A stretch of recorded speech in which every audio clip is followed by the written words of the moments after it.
تو ایک بہت بڑا فالٹ جو دینداروں میں پایا جاتا ہے, جو تقریباً یوں سمجھیں کہ سب میں ہی نظر آتا ہے, بہت کم لوگ اس سے بچے ہوئے ہیں, وہ ہے توکل کی غلط ڈیفینیشن. توکل کی غلط ڈیفینیشن, اس چیز میں تقریباً سب ہیں.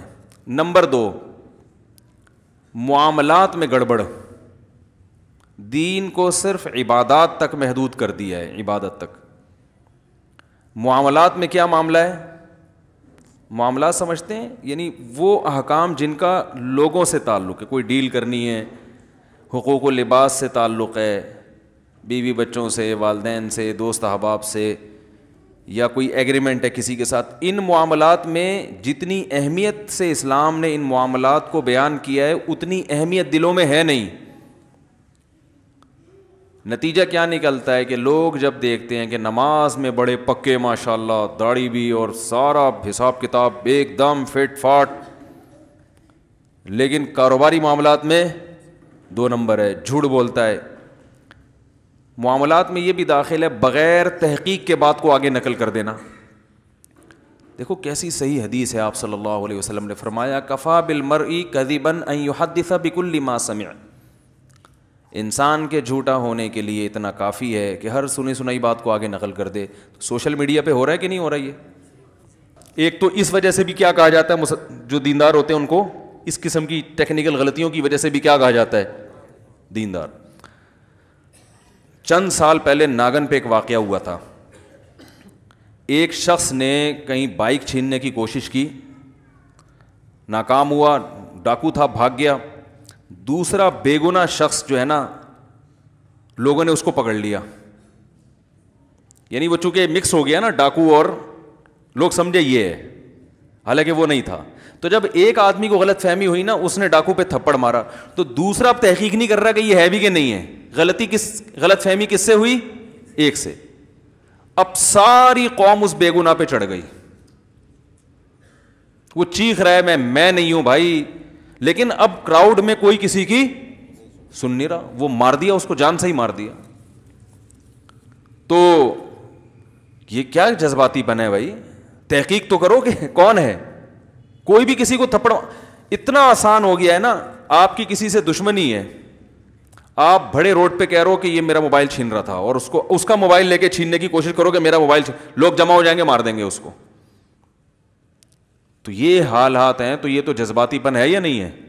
کوئی تحقیق, فحش الزامات لگانے ہو کسی کے اوپر, یوٹیوب پہ ڈال دو فلاں ایسا ہے, چوری بنا دو, کسی کو چور بنا کے پیش کر دو, تو وہ چکر میں بہرحال کسی کو چور بولنا ہو چور بول دو, کسی کو زانی بولنا ہو زانی بول دو, کسی کو بولو میں نے اس کی جیب میں شراب کی بوتلیں دیکھی تھی وہ بول دو, پوسٹ بنا کے چلا دو. کسی کو بول دو کہ یہ چرسی ہے, میں نے اس کو پیتے ہوئے دیکھا ہے. ہر چیز ہماری مارکیٹ ماشاءاللہ ایسی ہے پاکستان کی, ہر چیز مارکیٹ میں بکے گی. سچ بڑی مشکل سے بکتا ہے, سمجھ رہے ہو. سچ بیچنے کی میں بہت ٹائم لگتا ہے اس کی. اور آپ دیکھ لو نا, میرے بیانات ہوتے ہیں نا علمی, ان پہ شارٹ کلپ پہ ویورز دیکھو, اور ایک بیان کے دوران کہیں درمیان میں کوئی چٹکلا آ گیا یا کوئی ایسی بات آ گئی جو ینگ جنریشن کے لیے بڑی اٹریکٹیو تھی, تو چینل والے نے اس پہ چٹپٹا سا کلپ بنا دیا, اور وہ کلپ ایسا بنا دیا اور لیبل ایسا لگا دیا کہ جو بیان کرنے والا ہے اس کو شرم آ رہی ہے کہ بھائی یہ کیا لگا دیا تو نے. سب سے زیادہ ویور کس کے ہوتے ہیں؟ دھڑا دھڑ چل رہا ہوتا. اچھا نیچے گالیاں بھی ہوتی ہیں, مفتی صاحب یہ کیا ہے, یہ کیا لگایا ہے, سن بھی رہے ہیں دیکھ بھی رہے ہیں. تو خیر کہاں سے کہاں بات چلے گئی. تو جو لوگ دینداری کی طرف منسوب ہیں, میں دیندار اس لیے نہیں کہہ رہا کہ وہ دیندار ہوتے نہیں ہیں, دین تو پورے دین پہ چلنے کو دیندار کہا جائے گا نا بھائی. جذباتیت, جو دماغوں میں شدت پسندی ہے, یہ اس نے بیڑا غرق کر کے رکھا ہوا ہے. کسی کی زبان سے کوئی لفظ غلط نکل گیا ممبر پہ یا کہیں میڈیا پہ, اس کی ایسی کی تیسی. یہ تو گستاخ رسول ہے, یہ تو توہین رسالت کا منکر ہے, یہ تو قادیانیوں کا وہ سپورٹر ہے, یہ تو جو ہے وہ علماء کے خلاف ہے. وہ 100 دفعہ قسمیں اٹھا کے بول رہا بھائی میں یہ کہنا چاہ رہا تھا. تو ایک وجہ تو یہ ہے کہ جس کی وجہ سے دینداروں کو کیا کہا جاتا ہے, دقیانوس یا پرانا ٹھیک ہے نا, اس طرح کی. دوسری بات یہ جو میں نے بتایا توکل کی غلط ڈیفینیشن. ہمارے ہاں بہت معذرت کے ساتھ بہت سے دینداروں کو دیکھا ہے ان لاجیکل کام زیادہ کرتے ہیں, ایسا کام کریں گے جس کی کوئی سینس نہیں ہوگی, بولیں گے اصل تو نتیجہ کس کے ہاتھ میں ہے بھائی, اللہ کے ہاتھ. الٹے کام کرے گا ہیں. ڈاکٹر نے بتایا ہے کہ آپ کا کولیسٹرول لیول اس اسٹیج تک پہنچ چکا ہے, اگر آپ نے پرہیز نہیں کیا تو آپ کسی بھی وقت ایک دھماکے کے ساتھ پھٹ سکتے ہیں. صبح پھر انڈے کھا رہا ہوگا, پراٹھے کھا رہا ہوگا, دیسی گھی پی رہا ہوگا. بھائی موت زندگی تو کس کے ہاتھ میں ہے. یہ بے دین لوگ یہ باتیں نہیں کرتے, وہ تو یہی کریں گے ابے بھائی تمیز سے چلو ڈاکٹر, ان کا تو اللہ پر ایمان ہی نہیں ہے نا ٹھیک ہے نا. میں ان کی تعریف نہیں کر رہا کہ وہ صحیح کرتے ہیں, ان کی سوچ بھی غلط ہے, اس لیے کہ اگر سب کچھ ڈاکٹروں سے ہی ہو رہا ہوتا تو یہ ڈاکٹر جو آپ کو مشورہ دے رہا ہے خود کیوں مر جاتا ہے ٹھیک ہے نا, خود دھماکے سے کیوں. کئی ڈاکٹر ایسے ہیں جو لوگوں کا کولیسٹرول لیول جو ہے نا بالکل بیلنس کرتے کرتے اپنا آؤٹ کر دیا انہوں نے, سب کچھ سیٹ چلتے چلتے بھی. وہ مشہور ہے نا کہ جب انسان کی شامت آتی ہے تو اونٹ پہ بیٹھے ہوئے آدمی کو بھی کتا کاٹ لیتا ہے حالانکہ کوئی لاجک بنتی نہیں ہے اس کی. لیکن ہم تو اس کے مکلف ہیں کہ ہمارے کام کی لاجک ہونی چاہیے. تو اب کیا ہوتا ہے کہ توندیں بھی نکلی ہوئی ہیں. ایک تو قدرت کی طرف سے پیٹ نکلتا ہے انسان کا, وہ تو اللہ کی طرف سے ہے. وزن بہت سے لوگوں کا بڑا ہوا ہوتا ہے, صحابہ میں بھی بہت سے ایسے تھے جو ان کا ویٹ زیادہ تھا, پیٹ بھی تھا بعض صحابہ کا, وہ قدرت کی طرف سے ہوتا ہے. لیکن اپنی حماقتوں سے پھر بیماریاں آ رہی ہیں, شوگر آ رہی ہے, بلڈ پریشر ہو رہا ہے, کوئی پرہیز نہیں, کوئی کھانے پر کنٹرول ہی نہیں ہے. اللہ کی نعمت ہے اور شکر ادا کرو, اللہ آخر میں شروع میں بسم اللہ پڑھو, آخر میں الحمدللہ العطامہ نہ پڑھو تو کوئی نقصان نہیں ہو. جو صبح یہ دعا پڑھ لے بسم اللہ الذی لا یضر مع اسمہ شیء فی الارض ولا فی السماء وهو السمیع العلیم, حدیث میں آتا ہے شام تک اسے کوئی نقصان نہیں ہوگا. تو یقیناً نہیں ہوگا. لیکن جو اس کا یہ مطلب تھوڑی ہے کہ اب آپ پر جو احتیاطیں واجب تھی وہ بھی آپ کو پتہ ہے اس گلی میں پاگل کتا گھوم رہا ہے, پھر آپ کو میں بسم اللہ الذی لا یضر پڑھ کے گلی سے گزروں گا. اگر کوئی اور گلی نہیں ہے گزرنے کے لیے ٹھیک ہے نا, پھر تو چلو بھائی کوئی اور آپشن نہیں ہے, تو اب نقصان کا پورا اندیشہ ہے, تو اب میرے پاس کوئی آپشن نہیں ہے, تو چلو نبی نے جو دعا بتائی ہے وہ پڑھوں گا, اللہ کی رحمت سے امید ہے انشاءاللہ میری بچت ہو جائے گی. کیونکہ گزرنا بھی لازمی ہے اور کتا بھی ادھر ہے اور کوئی میرے پاس آپشن ہے نہیں. لیکن 10 گلیاں اور ہیں, پاگل کتا اس گلی میں ہے, تو آپ 100 دفعہ دعائیں پڑھ کے گزر جائیں تو پھر آپ گزریں گے تو اللہ کی قسم وہ کتا اتنا پاگل نہیں ہوگا جتنے پاگل آپ ہیں. لوگوں کو چاہیے کہ آپ سے بچیں. وہ آپ نے کسی کو کاٹ لیا نا تو کوئی ٹیکا کام نہیں آئے گا. اس پاگل کتے نے کاٹ لیا تو اس کے ٹیکے ہیں, آپ اگر کاٹ لو گے, حقیقت بتا رہا ہوں, وہ نہیں بچے گا پھر, کیونکہ آپ اس سے بڑے پاگل ہو. اس کو تو عقل نہیں ہے نا, آپ میں تو عقل ہے. جو ہمارے جو لوگ دین کی طرف منسوب ہیں وہ دلائل دیتے ہیں معجزوں کی, کرامتوں کے جو واقعات ہوئے. کہتے ہیں 313 کا مقابلہ جب 1000 سے ہو گیا, اس کے کوئی اسباب تھے بدر میں, 313 کو اللہ نے 1000 پر فتح دی تھی. بھائی یہ اسباب سے نہیں ہوتا کچھ, ہوتا کس سے ہے؟ اللہ سے ہوتا ہے. 313 دیکھو, نوح علیہ السلام کے دور میں کوئی کشتی مشتی کوئی پانی کہیں بھی نہیں تھا, لیکن اللہ نے کیا کر دیا, کوئی محکمہ موسمیات والوں نے اعلان بھی نہیں کیا تھا بارش ہونے والی ہے, اچانک بادل آئے, پوری قوم تباہ ہو گئی. بھائی اللہ نے جب بچانا ہوگا بچائے گا, جب رکھنا ہوگا رکھے گا. جب مصیبت آئے گی تو اونٹ پہ بھی بیٹھ جائیں گے تو کتا کاٹ لے گا. تو کیا ضرورت ہے کتے سے بچنے کی, یہ تو کتا پن ہو گیا نا کہ جو ہے آپ بلا وجہ کتے سے بچنے کی کوشش کر رہے ہو. تو اب ان لاجیکل کام, حالانکہ نبی صلی اللہ علیہ وسلم کی سیرت میں معجزات کم ہیں, بہت کم ہیں. آپ کی جو سیرت ہے نا 23 سالہ دور نبوت اٹھا کے دیں گے, ہر کام کے پیچھے کوئی لاجک ہے. گراؤنڈ ریئلٹی کو سامنے رکھا گیا. جہاں لڑنا مفید نہیں تھا وہاں لڑائی کو ٹالا گیا, جہاں لڑنا مفید تھا مگر لڑنے کی طاقت نہیں تھی وہاں بھی جنگ کو ٹالا گیا. بھائی ضروری تو ہے, مگر پاور نہیں ہے تو کیسے لڑیں گے, سمجھ رہے ہیں, کیسے لڑیں گے. جہاں لڑائی کے علاوہ کوئی چارہ نہیں تھا کہ بھائی اب کمزور ہیں, مگر اگر نہیں لڑے تو اس سے بھی جائیں گے, تو اب مرتا کیا نہ کرتا بھائی, تو وہاں پھر لڑا گیا. یعنی ہر چیز گراؤنڈ ریئلٹی کو دیکھ کر, اسباب کو دیکھ کر ہو رہی ہے, کوئی جذباتی فیصلہ نہیں ہو رہا. ایک گراؤنڈ ریئلٹی ہے کہ جو سردار ہوتا ہے نا قوم کا, بڑا ہوتا ہے, وہ عزت مانگتا ہے کہ نہیں ہے. خالد ابن ولید رضی اللہ تعالی عنہ, انہوں نے غزوہ احد میں مسلمانوں کو کتنا بڑا نقصان پہنچایا کہ نہیں پہنچایا. ہونا تو یہ چاہیے تھا, ہم اگر ہوتے ہم کہتے کہ یہ بس ہاتھ میں آ جائیں کسی طریقے سے, ان کو تو چھوڑنا ہے ہی نہیں. احد میں جیتی ہوئی جنگ ہارے ہم ان کی وجہ سے, ابو سفیان اور خالد ابن ولید, یہ دو حضرات تھے جن کی وجہ سے مسلمان جیتی ہوئی جنگ ہار گئے, اور نبی کے سگے چچا شہید ہو گئے, 70 بڑے بڑے صحابہ شہید ہو گئے. اور اس میں سب سے بڑا کردار کن کا تھا؟ حضرت ابو سفیان اور حضرت خالد بن ولید کا. تو ہم ہوتے, ہم کہتے بھائی ان کو چھوڑنا ایسے ہے جیسے گستاخوں کو معاف کرنا. ہم یہی کہتے ہیں نا, ان کو نہیں چھڑیں گے. پنجاب میں ہوتے تو ہم کہتے چھڑا, مر جاؤں گا چھڑیں گا نہیں چھڑیں گے. لیکن اگر آپ صلی اللہ علیہ وسلم یہ سوچتے کہ یہ تو جہاں ملے ان کو مار دو, تو کیا ہوتا کہ بھائی میرے پاس جو پوری دنیا بھی ابھی ہم نے اسلام کا جھنڈا قائم کرنا ہے, تو ہمارا پاس لڑنے کے لیے لوگ کون ہیں؟ یہی ہے نا قریش کے لوگ. کیا خیال ہے بھائی, اتنے افراد کہاں سے لے کر آئیں گے؟ اگر انہی کو سارے ظالموں کو مار ہی دیں گے ہم, تو میرے پاس تو اتنے تھوڑے سے لوگ ہیں لڑنے کے لیے. تو بہتر نہیں ہے کہ ان کو کسی طرح اپنا بنانے کی کوشش کی جائے. حالانکہ کتنا بڑا, کیا جذبات ہوں گے, نبی کے سگے چچا کی ٹکڑے پڑے ہوئے ہیں کیسا. لیکن آپ صلی اللہ علیہ وسلم کیا کر رہے ہیں کہ بھائی آپ نے خالد ابن ولید کو پیغام پہنچایا. پتا تھا سردار ہیں یہ, تلوار کی زور سے ان کو اسلام میں لانا مشکل کام ہے. تو آپ صلی اللہ علیہ وسلم نے صلح حدیبیہ کے بعد خالد ابن ولید کو پیغام پہنچایا کہ دیکھو خالد ابن ولید جیسا سمجھدار آدمی ابھی تک اسلام میں داخل نہیں ہوا, یہ ہماری سمجھ میں نہیں آتا. اور فرمائے تم ہمارے پاس آؤ گے تمہیں عہدہ بھی ملے گا, عزت بھی ملے گی. کیونکہ سردار کو یہ ڈر ہوتا ہے کہ اگر میں نے ان کا مذہب قبول کر لیا تو ایسا نہ ہو میری بے عزتی ہو, مجھے تانے ملیں کہ یار ہر آدمی کہے بھائی ٹھیک ہے اسلام تو قبول کر لیا, لیکن نبی کے سگے چچا کا خون سے تو تمہارے ہاتھ رنگین ہوئے ہیں نا, یعنی تمہاری وجہ سے قتل ہوا نا.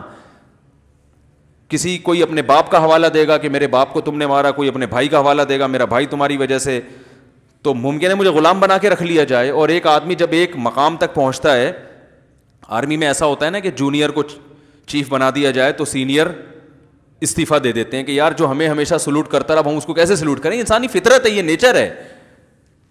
سمجھنے کے نہیں سمجھ رہے بھائی, جو ہمیں آج تک سلوٹ کرتا رہا ہے, اب ہم اس کو کیسے سلوٹ کریں؟ تو آرمی کے جتنے سینئر آفیسر ہیں اکثر کیا کرتے ہیں, ریزائن دے دیتے ہیں. تو یہ انسان کی ایک نیچر ہے.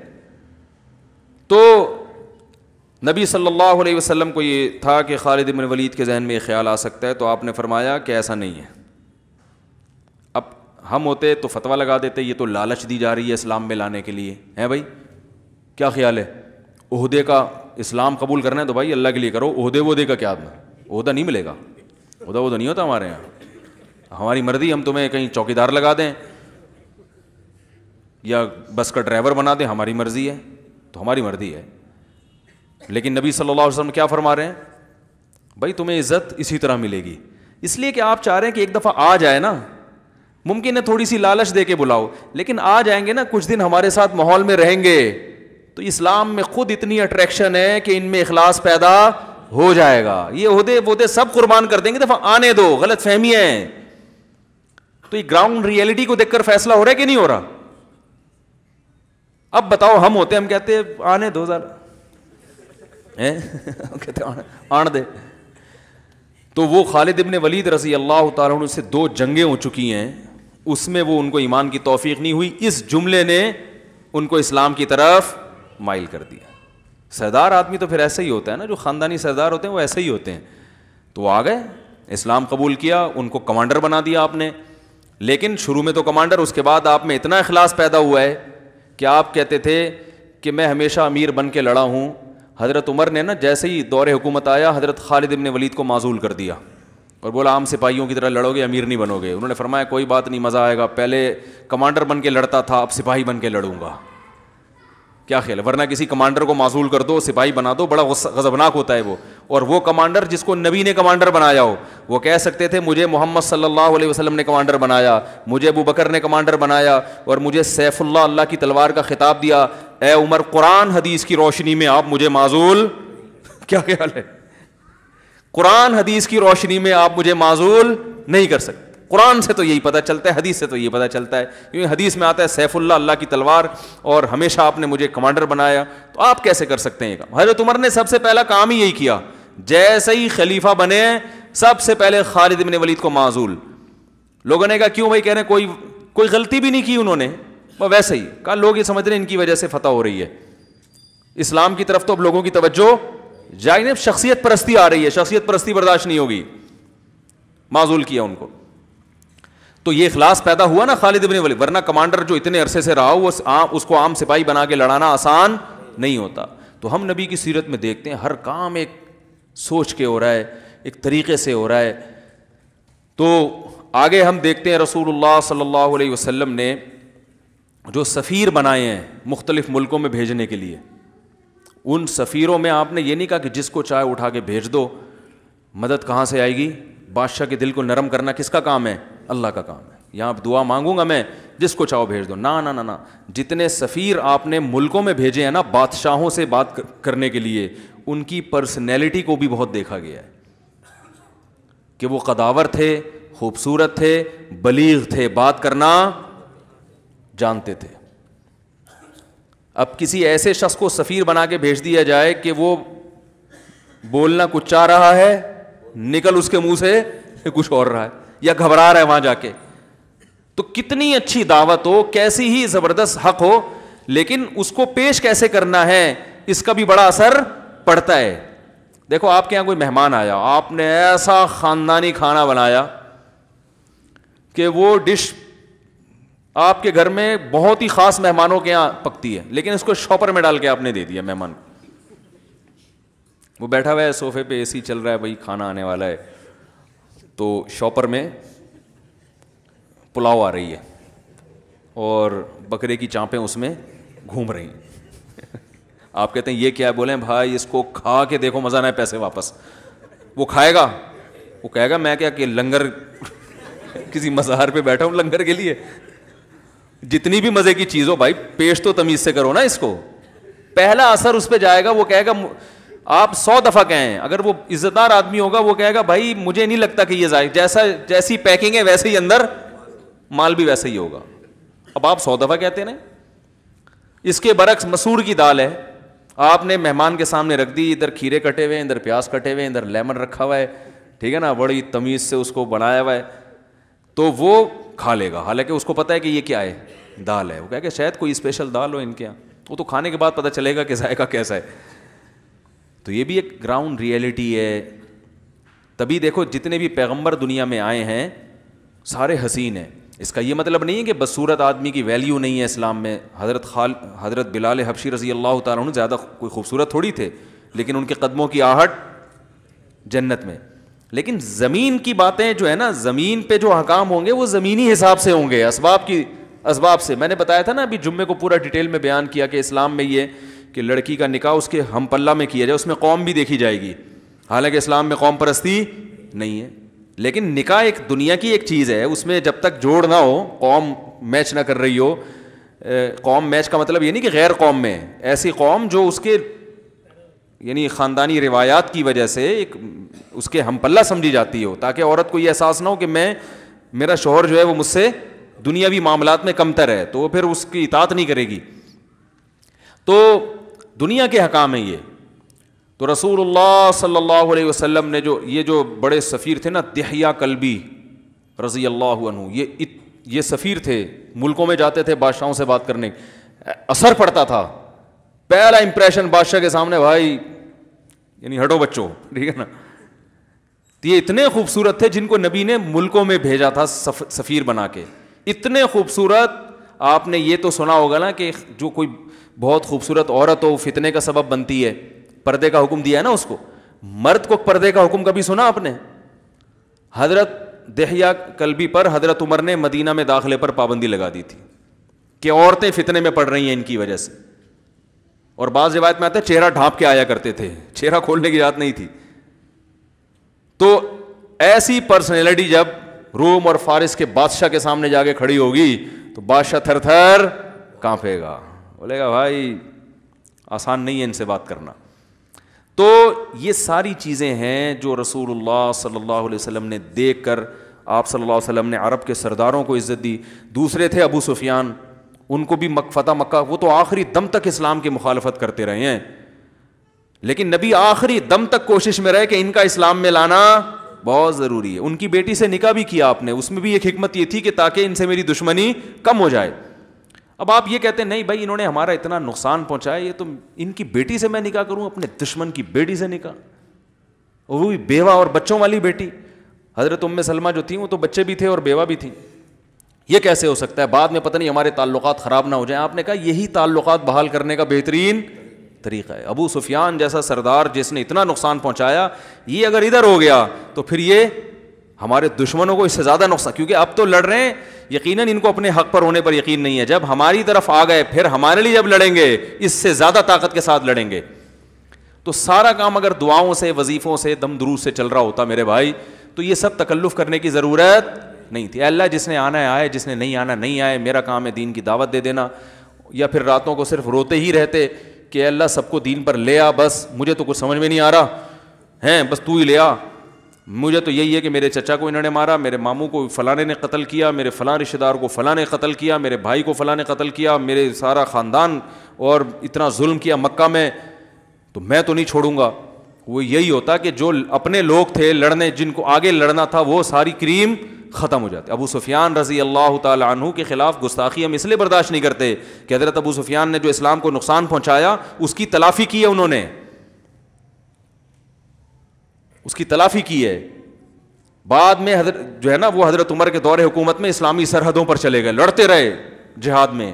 اور حضرت ابو سفیان اپنی بیوی کو بھی لے جایا کرتے تھے, حضرت ہندہ کو.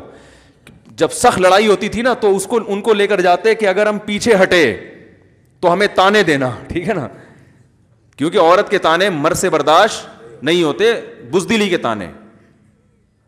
اگر وہ مرد ہے تو وہ بزدلی کے تانے برداشت نہیں کرے گا. تو وہ گئے کہ, اور ایسا ہی ہوا, لڑائی میں شکست ہو گئی, پیچھے آنے لگے تو حضرت ہندہ نے اشعار پڑھنا شروع کر دیے. کہا کہ ویسے بڑے مرد بنے پھرتے ہو, گھر میں تو بڑے جو ہے نا بنے پھرتے ہو, کہ مرد ہیں آج میدان جنگ میں جوہر دکھاؤ نا. تو وہ کہاں پھر وہ برداشت کر سکے, وہ لڑے اور اللہ نے فتح عطا فرمائی. تو ہم دیکھتے ہیں محمد صلی اللہ علیہ وسلم کی سیرت ساری گراؤنڈ ریئلٹی کو سامنے رکھ کر خبروں میں تصدیق کی جاتی تھی. ایسا ہو قرآن میں ہے نا, ان جاکم فاسق بنبأ فتبینوا, خبر پھیلا دی کسی نے فلاں قبیلہ مرتد ہو گیا ہے, صحابہ نے جو ہے وہ چڑھائی کرنے کا ارادہ کر لیا. قرآن میں کیا ہے کہ جب کوئی فاسق خبر لایا کرے تو پہلے کیا کیا کرو, تحقیق. اس آیت سے بعض لوگوں نے استدلال کیا کہ صحابی فاسق تھے, معاذ اللہ. اس کا میں ایک علمی جواب دے چکا ہوں کہ یہاں اصطلاحی فاسق مراد نہیں ہے. اس سے کیا مراد ہے, اگر میں نے ابھی اس کا جواب دینا شروع کر دیا نا تو وہ پورا موضوع چینج ہو جائے گا. تو یہ کیوں فاسق کہا گیا ان کو, اس کی وجہ کیا ہے, اور یہ قرآن کے مزاج سے جو لوگ واقف ہیں وہ یہ جانتے ہیں. تو اس کا پھر میں کسی اور موقع پر سوال کا جواب میں انشاءاللہ دوں گا. تو قرآن نے کیا کہا کہ بھئی اڑتی ہوئی خبروں پہ یقین نہ کیا کرو. تو یہ بھی وجہ ہے جس کی وجہ سے دینداروں کو کیا کہا جاتا ہے, دقیانوس. اب آج کل لوگ پبلک کیا کر رہی ہے, گراؤنڈ ریئلٹی کو بالکل بھی نہیں دیکھتے. بچوں کی تعلیم کا کوئی سوچا ہوا نہیں ہوتا ہے بھائی, بچوں کی تربیت کی کوئی فکر نہیں ہے. بچے پیدا کرنے کے بارے میں ہمارا بیان تفصیل سے سنا ہوا ہوتا ہے بھائی, کہ بچے نسل بڑھانا اسلام میں کیا ہے, پسندیدہ ہے. تربیت سے متعلق بیان سنا نہیں ہوتا. دوسری بات کیا ہے کہ بچوں کی صحت کے حوالے سے کوئی فکر نہیں ہوتی, توکل پہ چل رہے ہوتے ہیں, شادی بیاہ میں استخارے نکال رہے ہوتے ہیں. اچھا رشتے آتے نہیں ہیں, اچھے آ گئے, استخارے کی بھینٹ چڑھا دیا اس کو. حقیقت اچھا والا رشتہ آیا ہوا تھا, اماں نے استخارہ نکالا, وہ اس میں نیگیٹو آ رہا ہے, بہترین رشتے کا بیڑا غرق کر دیا. اور ایک کیا بولوں, ایک میں کیا بولوں اس کے لیے، اب مسجد میں مناسب نہیں ہے کہ، لیکن اس سے ہلکا لفظ اگر میں بولوں گا تو مزہ نہیں آئے گا. کوئی آڑا ترچھا جو رشتہ ہوتا ہے وہ بتاؤ ساری زندگی کے لیے عذاب جان بنتا ہے کہ نہیں بنتا؟ ساری زندگی کے لیے، کیونکہ استخارے میں آیا تھا. مکھنچو کے حوالے کر دیا. بہت ہلکا لفظ ہے مکھنچو، بہت ہلکا لفظ ہے. تو وہ کس کے حوالے کر دی؟ مکھنچو، کیونکہ استخارے میں ہاں آیا تھا. او بھائی یہ کون سا استخارہ ہے؟ خود محمد صلی اللہ علیہ وسلم نے کس نے استخارے نکالے اپنی شادیوں میں؟ کہاں سے نکالا آپ لوگوں نے استخارہ؟ بھائی استخارہ تو دعا ہے، اللہ بہتر ہے تو مقدر کر دے، بہتر نہیں ہے تو میرے دماغ کو یہاں سے ہٹا دے. کرنا تو وہی ہے جو کھوپڑی میں آ رہا ہے. جب ایک رشتہ پسند آ گیا اس کا مطلب کھوپڑی میں آ گیا نا. استخارے کے بعد کچھ بھی نہیں ہوگا، بس اللہ کی مدد شامل حال ہو جائے گی. کرنا پھر بھی وہی ہے جو ایک صاحب نے کہا استخارے کے بعد اگر دماغ میں آئے کہ کرو تو کرنا ہے.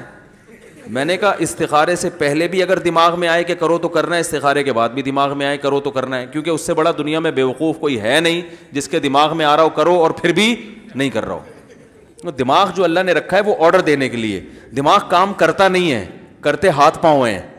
زبان کام کرتی ہاتھ پاؤں، دماغ صرف سمجھاتا ہے کہ کرو یا نہیں کرو، بس یہ. تو استخارے سے کیا ہوگا کہ اللہ کی مدد شامل حال ہو جائے گی، اور کچھ نہیں ہے. نکال کے استخارے نکال کے بیڑے غرق کر دیے. تو اسلام تو کہہ رہے بھائی من خطب الیکم اذا خطب الیکم من ترضون دینہ وخلقہ فزوجوا. اچھا رشتہ آئے کر لو نکاح. یہ نہیں کہا کہ استخارہ نکالو، کیونکہ گراؤنڈ ریئلٹی کیا کہہ رہی بھائی اچھے کا انکار نہیں کرنا چاہیے، اور اگر اچھا نہیں ہے تو نہیں کرو. چاہے استخارے میں ہاں آئے یا نہ آئے اس سے کچھ نہیں ہوتا. اچھا رشتہ نہیں ہے اور استخارے میں ہاں آ رہا ہے نہیں کرو. اچھا رشتہ ہے استخارے میں 100 دفعہ نہ آئے پھر بھی کرو. وہاں پہ سمجھ میں آ رہی ہے بات؟ کیونکہ استخارہ نبی کے کہنے پہ کر رہے ہو تو نبی نے یہ بھی تو کہا کہ اچھے رشتے کا انکار مت کرو. نبی نے یہ تھوڑی کہا کہ اچھا رشتہ ہے تو استخارہ کر کے استخارے میں نہ آئے تو نہ کرو. تو یہ آدھا دین فالو کر رہے ہیں نا کہ نہیں کر رہے؟ کاروبار کے معاملات میں استخاروں کی بھیٹ چڑھاتے ہیں کاروبار کو. سردیوں میں استخارہ میں نکلا کہ برف کا کاروبار کرو. حقیقت ہے. دسمبر میں ان کے استخارے میں آ رہا ہے کہ ساری دنیا مشورے دے رہی ہے بھائی کوئلے کا کر لے، تھوڑا سا لوگ ہاتھ تاپ لیں گے اس پہ. برف کا تو سردیوں میں سمجھ میں نہیں آ رہا. لیکن چونکہ استخارے میں آیا ہے، استخارے میں وائٹ کلر آ رہا تھا تو وائٹ میں اشارہ تھا کہ برف. پھر کاروبار میں نقصان ہو رہا ہے تو کہہ رہے ہیں یار میں نے استخارہ بھی نکال لیے، اتنی محنت کی ہے میں نے صبح و شام، لیکن میرے کاروبار کا بیڑا غرق ہو گیا. پتہ نہیں اللہ چاہتا کیا ہے. یہ تو میں ایک مثال دے رہا ہوں برف کی، لیکن ہو ایسا ہی رہا ہے. او بھائی پہلے 6 دودھ کی دکانیں کھلی ہوئی ہیں، تو 7ویں کیوں کھول رہا ہے یہاں پہ؟ کہاں سے چلے گا تیرا کاروبار؟ وہ کام کرو جو دنیا نہیں کر رہی نا، وہ کام کرو جو دنیا نہیں کر رہی. ہر آدمی اوبر چلا رہا ہے کہ نہیں؟ ابھی ایک طوفان آیا تھا، ہر آدمی اوبر چلا رہا ہے. بھائی اوبر میں ٹھیک ہے کریم، اوبر میں بڑا فائدہ ہے، مگر ایک حد تک ہی ہوگا نا. سارے ٹیکسی چلائیں گے تو بیٹھے گا کون اس میں؟ خود سوچو، خود سوچو نا. سارے ٹیکسی لے کے نکل گئے تو بیٹھے گا کون؟ ابھی کچھ دن پہلے ایک صاحب ملے، وہ کوئی چلا رہے تھے پتہ نہیں اوبر یا کریم، کہہ رہے یار کاروبار فائدہ ہی نہیں ہو رہا یار، پتہ نہیں استخارہ بھی نکال لیا یہ بھی کر لیا یار، وہ بات ہی نہیں رہی. میں نے کہا ہر آدمی ٹیکسی چلائے گا تو پھر وہ بات تھوڑی رہے گی. کہہ رہے اب کمپنیاں ظلم کر رہی ہیں، وہ انہوں نے بونس بھی کم کر دیا. میں نے کہا اس لیے کم کر دیا کہ ان کو اب کم بونس پہ بھی بہت لوگ مل رہے ہیں، تو وہ اپنے لحاظ سے ٹھیک کر رہی ہیں. تو ان کا بھی تو بزنس ہے، انہوں نے کوئی خیراتی ادارہ تھوڑی کھولا ہے کہ غریبوں کے لیے کوئی ویکینسی نکالی ہے انہوں نے.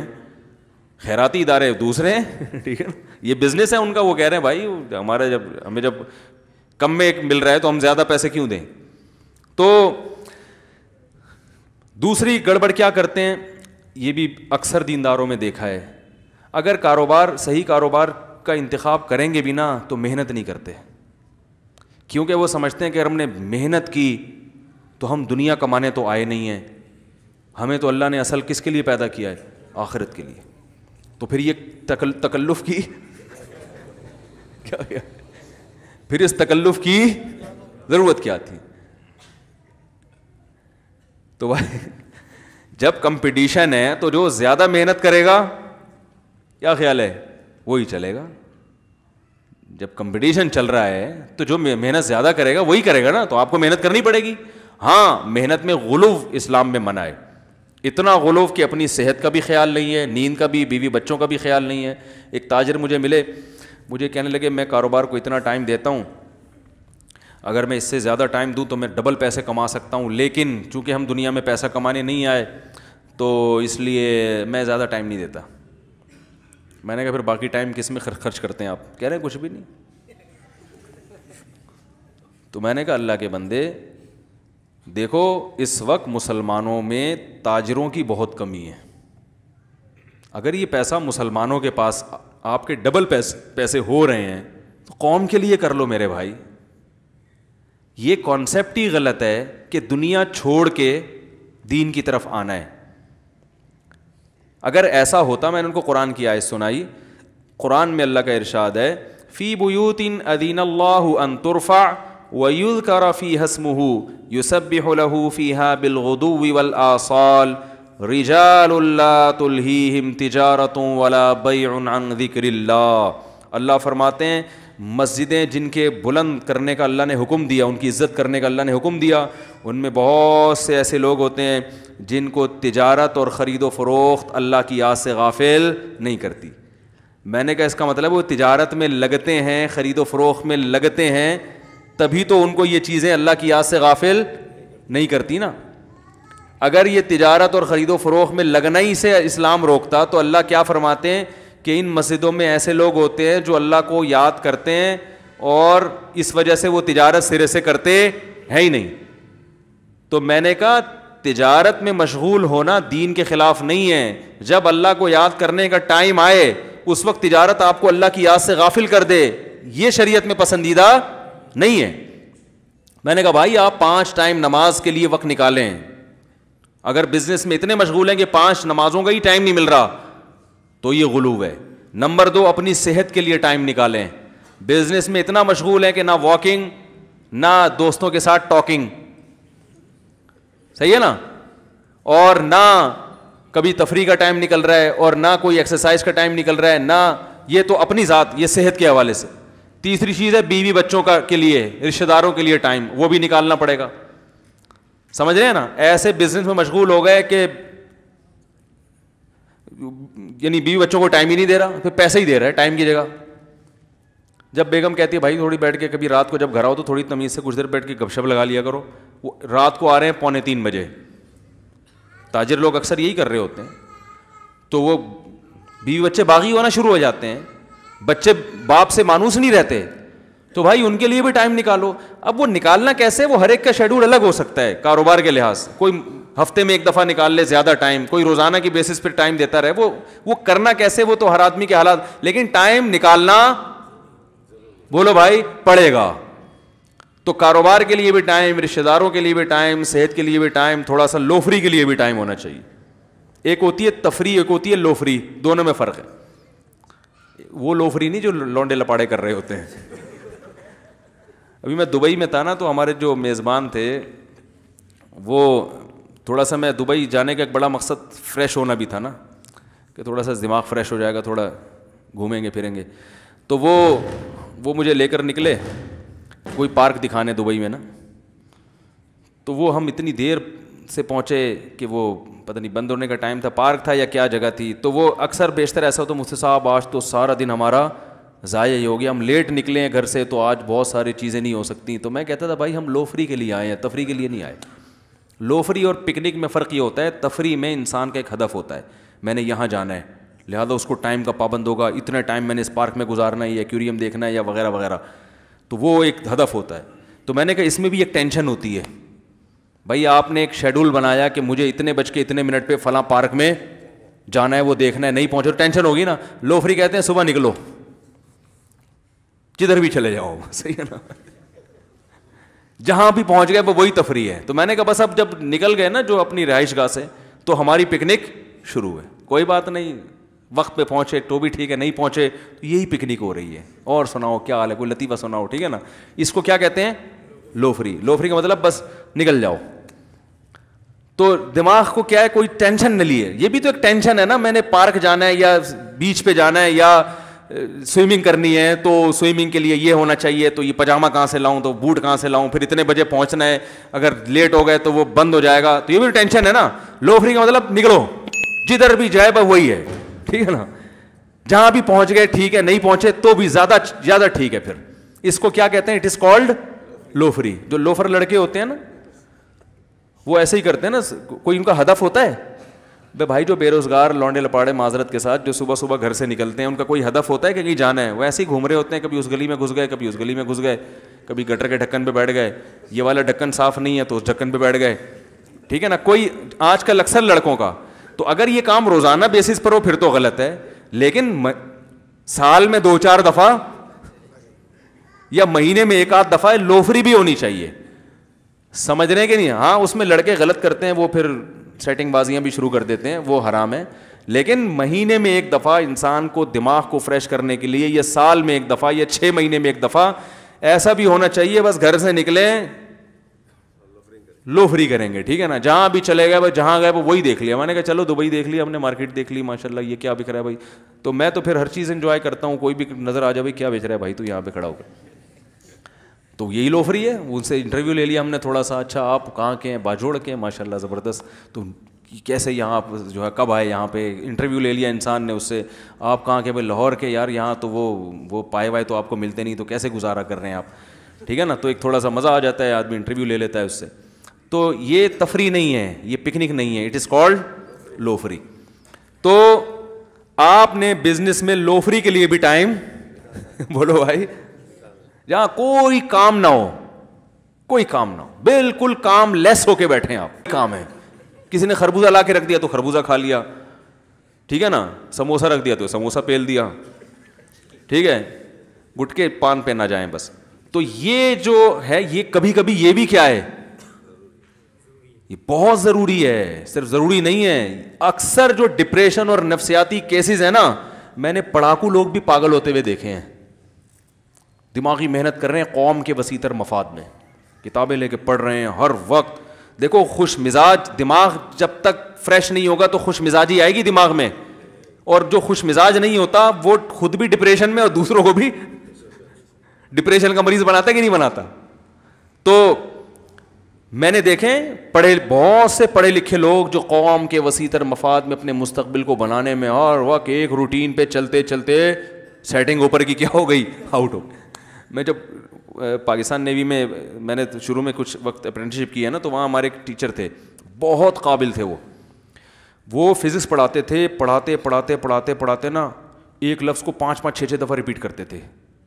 شروع میں تو ہم نے کہا پتہ نہیں کیا مسئلہ ہے, بعد میں پتہ چلا اتنے پڑھے لکھے ہیں کہ ادھر کی سیٹنگ کیا ہو گئی ہے, آؤٹ ہو گئی. میں نے کہا یار اتنا ہائی پروفائل ایجوکیٹڈ آدمی اور اتنی بڑی پوسٹ پر, ادھر سے کیا ہے, کیا فائدہ یار. وجہ کیا ہے کہ زندگی میں کبھی لو فری تفریح کی ہے. تفریح تو بعض دفعہ خود ایک ٹینشن بن جاتی ہے. اب آپ کو پتہ ہے کہ ایک پارک جانا ہے آپ نے, وہاں بچوں کو لے کے پہنچے, وہ بند ہو گیا یا کھلا ہے لیکن پتہ چلا جو ٹکٹ بہت مہنگا ہے, تو یہ پارک ٹینشن دے, یہ تفریح ٹینشن دے گی نا آپ کو, کیا خیال ہے. تو اس لیے ہم نے تفریح سے اوپر کی چیز نکالی ہے, حلال لو فری. اس میں لو فری کا لفظ چونکہ غلط معنی میں استعمال ہوتا ہے, کیونکہ وہ پھر وہ اس میں ناجائز تو ناجائز ہی ہوتا ہے نا, تو اس کو جائز لو فری آپ کہہ سکتے ہیں. تو کاروبار میں صحت کو ٹائم دیا, سمجھ رہے ہو, بیوی بچوں کو ٹائم دیا, والدین کو, یہ سب کیسے دینا ہے یہ اپنے بزنس کے حساب سے. اور پھر جو کچھ وقت دین کی تبلیغ کے لیے بھی تھوڑا سا ٹائم, چاہے مہینے میں 1 دفعہ, ہفتے میں 1 دفعہ, علماء کے بیانات سننے کے لیے بھی, علم کے لیے بھی. وہ ساری چیزیں آدمی جب تمیز سے بیٹھتا ہے نا, ڈائری لے کے, کاپی پینسل لے کے, تو سب چیزیں اس کو, ہم تو بیٹھتے ہی نہیں نا تمیز سے, سوچتے ہی نہیں ہے. لائف جو کاروبار میں گھسا ہوا ہے تو گھستا چلا جا رہا ہے, جو بیٹھا ہوا ہے سست بن کے, وہ سست ساری صبح شام سونے میں گزر جاتے ہیں اس کے. تو کبھی کاپی پینسل لے کے بیٹھیں, اپنی ٹائم اپنی لائف کو تھوڑا سا مینیج کریں. تو اس میں شیطان سب سے بڑا وسوسہ کیا دیکھو, یار جب ٹائم اتنی وہ ہو جائے گا نا, ایک ٹائم باؤنڈ زندگی ہو, تو ہم تو اسٹریس میں جائیں گے. تو میں نے بتایا کہ اسی میں لو فری کے لیے بھی ٹائم ہے نا, تو اسٹریس میں کیسے جائیں گے آپ, کیسے جائیں گے بھائی اسٹریس میں. وہ بھی ایک, لیکن اس کا بھی ایک لمٹ ہونی چاہیے نا. اب دیکھو ہم 1 ہفتہ دبئی لو فری کر کے آ گئے, اب یہ دوبارہ تھوڑی جا رہے ہیں, مجھے لوگ تو اب بھی بلا رہے ہیں, مختلف ملکوں سے میں بھائی میں نے کہا یار میں نے گھر میں بھی بیٹھنا ہے, ابھی بھی دعوت آئی ہوئی ہے ایک دوسرے کنٹری سے, تو میں نہیں جا رہا. میں نے کہا بھائی میرا مدرسہ بھی ہے, وہاں میں نے پڑھانا ہے, مدرسے والوں نے نکال دیا ہے. تو ہمارا جو علمی ترقی ہے ساری, جو ہم وہاں ٹیچنگ کر کے ایک علم حاصل, جو علماء ٹیچنگ نہیں کرتے نا, تدریس نہیں کرتے, ان کا علم نیچے آنا شروع ہو جاتا ہے. تو میں نے کہا ہم تو سارا علم جو ہمیں کنواں جو پانی جو ملتا ہے وہ تو مدرسے سے ملتا ہے نا, ٹیچنگ کرتے ہیں, قرآن حدیث اور فقہ پڑھاتے ہیں, تو وہاں سے معلومات جمع ہوتی ہیں, تو وہی سارا کام خراب ہو جائے گا. تو بڑے ہر چیز کو ایک تھوڑا سا بیلنس رکھنا پڑتا ہے. تو دیندار میں جو بڑی میں گڑبڑ بتا رہا تھا کہ وہ سرے سے محنت کرتے ہی نہیں ہیں, یا دین کی غلط تشریح ان کے دماغ میں آتی ہے. کاروبار بھائی تو ڈبل کما سکتا ہے, تو آدھا کیوں کما رہا ہے؟ تم ڈبل کماؤ اور اس کمائی کو اللہ کی قرب کا ذریعہ بناؤ. رشتہ داروں پہ خرچ کرو, یتیموں پہ خرچ کرو, دینی مدارس پہ خرچ کرو, دین کی تبلیغ پہ خرچ کرو. حضرت عثمان رضی اللہ تعالیٰ عنہ اگر غریب ہوتے تو کیا 100 گھوڑے دیتے جہاد میں؟ وہ نبی صلی اللہ علیہ وسلم کو جہاد میں مال کی بھی ضرورت تھی کہ نہیں تھی؟ تو یہ مالی تعاون کس نے کیا؟ تاجروں نے کیا نا, جو صحابہ. اگر وہ تجارت چھوڑ دیتے کہ ہم پوری زندگی دین کی تبلیغ کریں گے, تو اللہ کے نبی فرماتے تبلیغ کے لیے بھی پیسے تو چاہیے, وہ کہاں سے لاؤں میں؟ نہیں یار یہ سمجھ میں میرے بھائی. ایک ڈاکٹر صاحب تھے, بڑی پیاری بات کی انہوں نے کہا دیکھیں رسول اللہ صلی اللہ علیہ وسلم کے دور میں جہاد ہوتا تھا تلواروں سے, تو تلواریں کسی فیکٹری میں بنتی ہوں گی نا, کیا خیال ہے اگر وہ فیکٹری والے بھی فیکٹریاں بند کر کے نکل جاتے کہ ہم بھی کیا کریں گے, جہاد کریں گے, تو اللہ کے نبی آنے دیتے ان کو؟ بولتے بھائی تم اسی بزنس میں, تم یہی بزنس کرو, لوہے بناؤ, زرے بناؤ, بھائی اس سے خریدنے کے لیے کچھ تو مل رہا ہے نا ہمیں. تو دین کی تبلیغ کے لیے کوئی بھی, تبلیغ والے بھی نہیں چھڑواتے.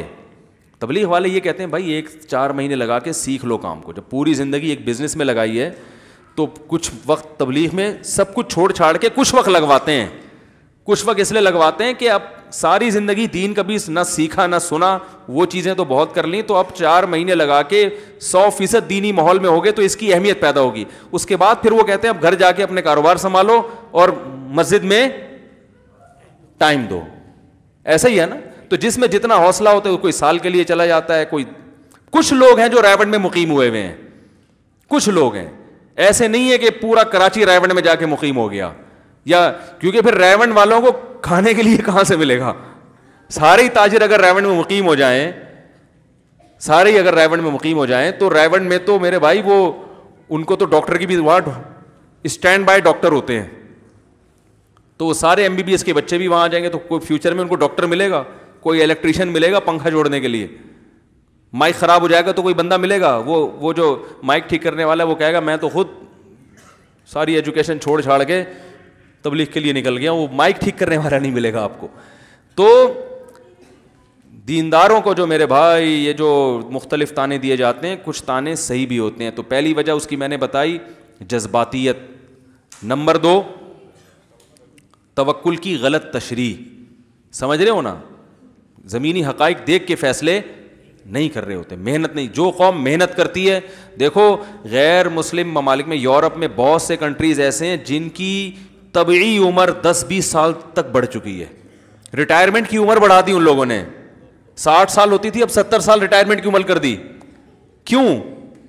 اس لیے کہ جگہ جگہ جم بن گئے ہیں, جگہ جگہ پارک بن گئے ہیں, لوگ جاگنگ بھی کر رہے ہیں, واکنگ بھی کر رہے ہیں, اور جناب صحت کا بڑا خیال کر. تو اللہ نے ان کی عمروں کو, جاپان میں 100 سال سے اوپر کے بہت لوگ ملیں گے آپ. ہمارے ہاں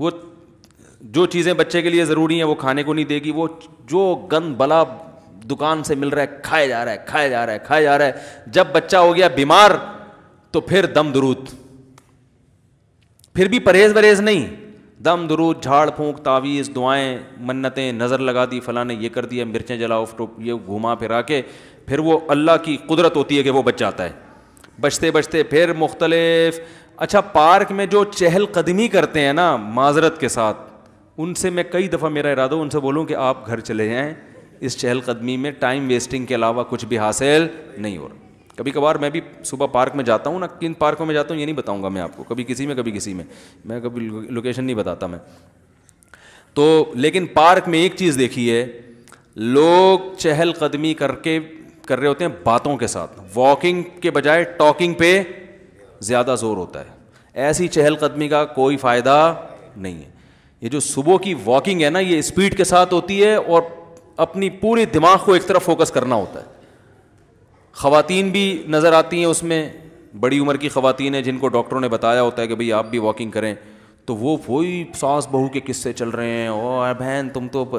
ابھی میں جاگنگ کر رہا تھا, جاگنگ, تو چند کچھ بوڑھی عورتیں تھیں, میں جاگنگ کرتے ہوئے ان کے قریب سے گزرا نا, تو بہو کا لفظ میرے کان میں پڑا کہ نہیں وہ بہو جو ہے نا آٹا نہیں گوندتی, پتہ نہیں کیا کرتی. میں نے کہا بھائی ان سے بولو یہ مسائل بس کرو یار. یہاں اگر بہو اور نندوں جٹھانیوں کی ٹینشن پارک اس لیے تھوڑی بنا ہے بھائی, چھوڑو باتیں نہیں کرو, ابھی اسپیڈ کے ساتھ آپ واکنگ کریں. آپ کسی ڈاکٹر سے پوچھ لیں, اس طرح کی واکنگ کا کوئی فائدہ نہیں ہے جو ٹاکنگ کے ساتھ ہو. ایک دم اسپیڈ کے ساتھ چلنا پڑتا ہے, سانس پھولے آپ کا اور پھر لمبے لمبے سانس لیں ہوا میں. یہ 10-15 منٹ کی واکنگ بہت زیادہ مفید ہے صحت کے لیے. تو جاگنگ بھی نہیں ہے, نہ واکنگ ہے, نہ جم وم جانا اسلام کے خلاف سمجھا جاتا ہے. میں کبھی کبھار جم جاتا ہوں, ہر تھوڑی دیر میں آدمی آ کے مجھے دیکھ رہے ہوتے جیسے کوئی پتہ نہیں کوئی خلائی مخلوق آ گئی ہے. کہہ رہے مفتی صاحب آپ, مفتی صاحب آپ ریئلی اس طرح کہ پتہ نہیں کتنے تو عقیدت یعنی چینل کو انسبسکرائب کر چکے ہوں گے اب تک. یا مفتی صاحب آپ یہ مفتی ہو گئے یار, یہ کام کر رہے ہو. اب مجھے ایک بات بتاؤ, ایک کامن سینس کی بات ہے. صحابہ کے دور میں, بلکہ صحابہ کیا 100 سال پرانے چلے جائیں, جسمانی محنت زیادہ تھی نا لوگوں کی. گاڑیاں ایجاد نہیں ہوئی تھیں, بائکیں نہیں تھیں, سارے کام پیدل ہوتے تھے اور سارے کام لوگ گھر میں خود کرتے تھے. وزن بھی اٹھا رہے ہیں, ادھر جا رہے ہیں ادھر جا رہے ہیں. کمپیوٹر ایجاد نہیں ہوا تھا, کوئی ٹھش پش بٹن کا کوئی سسٹم نہیں تھا. بیل بھی نہیں ہوتی تھی, دروازہ بجانا پڑتا, دھاپ دھاپ دھاپ, اس سے ہاتھوں کی ایکسرسائز ہوتی تھی. کیا خیال ہے, گدھا گاڑی کو, گدھے کو چلانے میں آدمی کو خود گدھا بننا پڑتا ہے. گدھا اگر مریل ہے تو اس کو دھکے دے رہے ہیں, گھوڑا گاڑی, گدھا گاڑی, یہ ساری چیزیں ہوتی تھی نا. تو جسمانی ایکٹیویٹی بہت زیادہ تھی. اب مجھے ایک بات بتاؤ, سائنسی ترقی سے کیا انسان کی نیچر چینج ہو گئی ہے؟ لوگ کہتے ہیں اب اتنی ترقی کا دور ہے, اب ہمیں جسمانی محنت کی ضرورت نہیں ہے. تو میں کہتا ہوں بھائی آدم علیہ السلام کو بھی پیٹ بھرنے کے لیے روٹی کھانی پڑی تھی, گندم یا جو. اب کوئی یہ کہے کہ سائنس نے بہت ترقی کر لی ہے, اب ہم 10,000 سال پرانا والا فلسفہ نہیں چلائیں گے, اب بھی وہی خربوزے کھائیں, انار کھائیں. اب تو اتنی ٹیکنالوجی نے ترقی کی ہے, اب تو گیس پہ چلیں گے ہم. ہو سکتا ہے بھائی جاپان کا سائنسدان جو بہت بڑی ایجادات کر چکا ہے, لیبارٹری میں جب وہ کام کر رہا ہوتا ہے نا, تو اپنی انرجی کے لیے اس کو بھی باہر نکل کے خربوزہ کھانا پڑتا ہے. ایسا ہی ہے نا. وہی طریقے سے انسان کی باڈی میں کوئی چینج نہیں آیا. میدے کا سسٹم وہی ہے جو 10, 15, 20 ہزار سال پہلے تھا. چبانا انہی دانتوں سے پڑے گا. گرینڈ کی بھی چیزیں آپ پیٹ میں ڈالو گے کہ مجھے دانتوں کے چبانے کے اب تکلف نہ ہو, تو وہ تھوڑے دنوں میں مر جاؤ گے. ویسے ہی آپ, ایسا ہی ہے نا. روٹی بھی چبانی پڑے گی آپ کو, وہ سارا. ہاں بیماروں کے لیے نئی نئی چیزیں ایجاد ہو گئی ہیں, لیکن وہ جو چیزیں ایجاد ہوئی ہیں وہ بھی ہیں یہی جڑی بوٹیاں ہیں جن کو مختلف شکلوں میں. پیناڈول اب اس پیکنگ میں آ گئی ہے, ورنہ پیناڈول ہمیشہ سے کھا رہا ہے انسان, لیکن اس شکل میں نہیں تھا. اس شکل میں نہیں, وہ کسی اور شکل میں ہوگی. وہ حکیم کوئی جڑی بوٹی کھلا دیتے ہوں گے جس میں بخار اتارنے کے کچھ چیزیں پڑی ہوئی ہوتی ہوں گی اس میں. تو پیراسیٹامول جو ہے نا, جو مشہور ایک فارمولا ہے.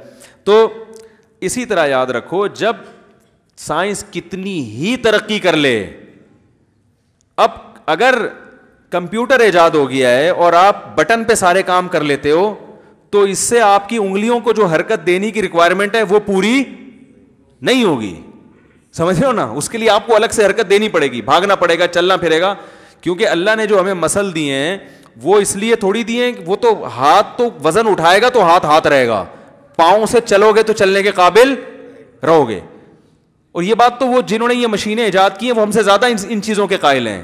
تبھی وہ اتنی کچھ ایجاد کر کے بھی سائیکلنگ کر رہے ہوتے ہیں, صبح صبح سائیکل چلا رہے ہوتے ہیں, جاگنگ کر رہے ہوتے ہیں. میں ملیشیا میں تھا تو زیادہ تر غیر ملکی ہمیں لگے پارک میں جاگنگ کرنے والے, مسلمان وہاں بھی کیا ہیں بیچارے, شارٹ.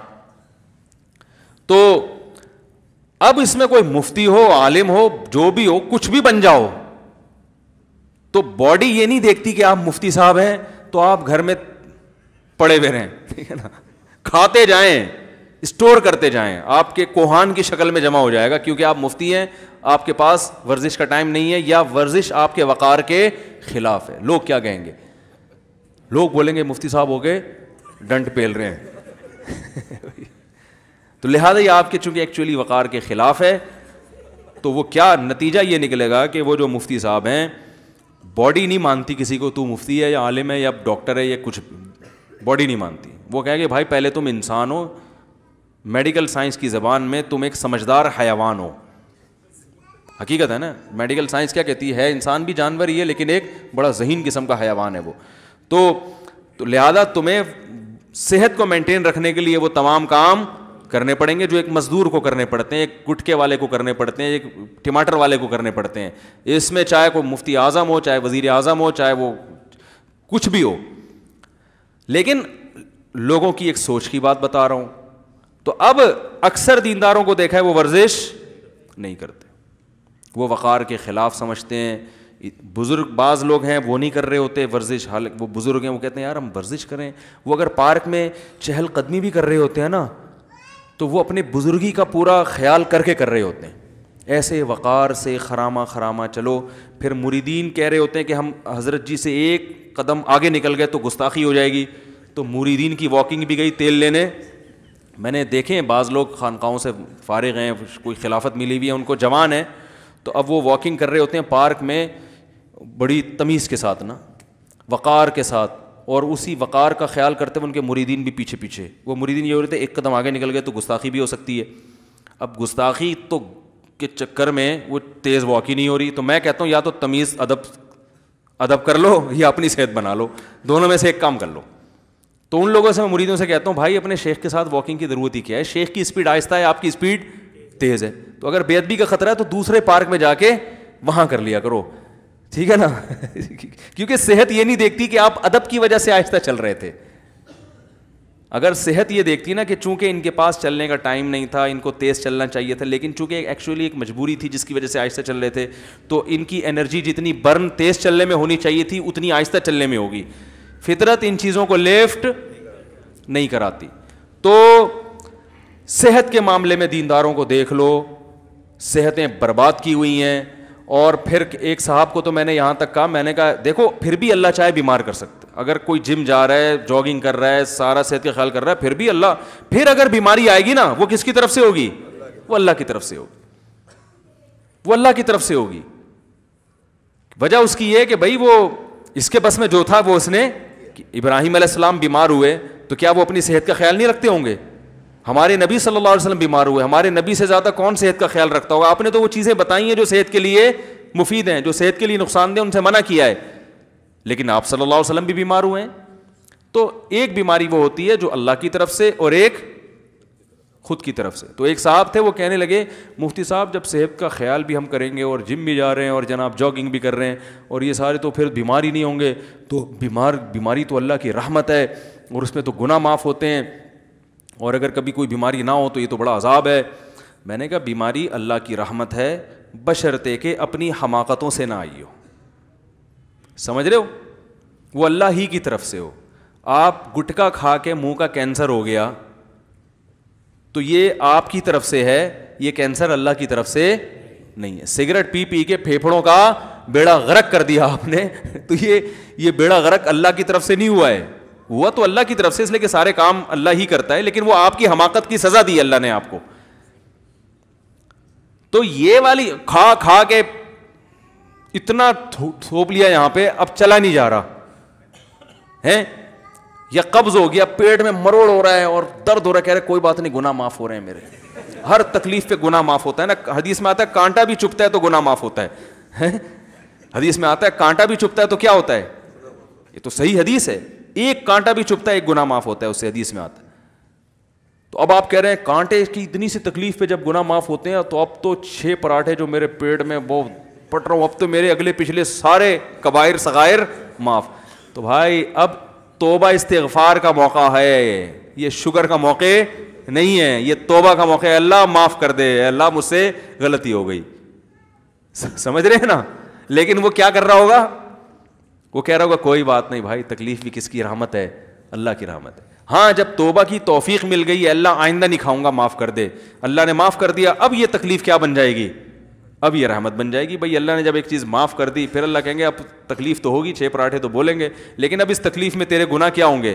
معاف ہوں گے، چونکہ تو توبہ کر چکا ہے. تو گٹکے کھانے کی وجہ سے منہ کا کینسر ہو گیا، آپ نے توبہ کر لی، سچی توبہ کر لی، تو اب یہ کینسر انشاءاللہ رحمت بن جائے گا. لیکن توبہ اتنے آرام سے ہوتی نہیں ہے، وہ اوپر اوپر سے توبہ ہوتی ہے کہ ٹھیک ہونے دو، پھر ایک دفعہ اور ٹرائی کر کے دیکھیں گے. میں نے دیکھا ہے نا، دیکھا ہے، نہیں چھوڑتے. دنیا چھوڑ دیتا ہے، وہ نہیں چھوڑتا. نہ چرچ چھوڑتے ہیں، نہ ہیروئن چھوڑتے ہیں، نہ شراب چھوڑتے ہیں. وہ اوپر اوپر سے کہہ رہے ہوتے ہیں ہم توبہ کر رہے ہیں، لیکن وہ دوبارہ موقع ملے تو دیکھو ان کو، وہ اس سے زیادہ آگے نکلتے ہیں. تو یہ چند فالٹ ہیں دیندار حضرات میں، یعنی وہ لوگ جو دین کی طرف منسوب. اچھا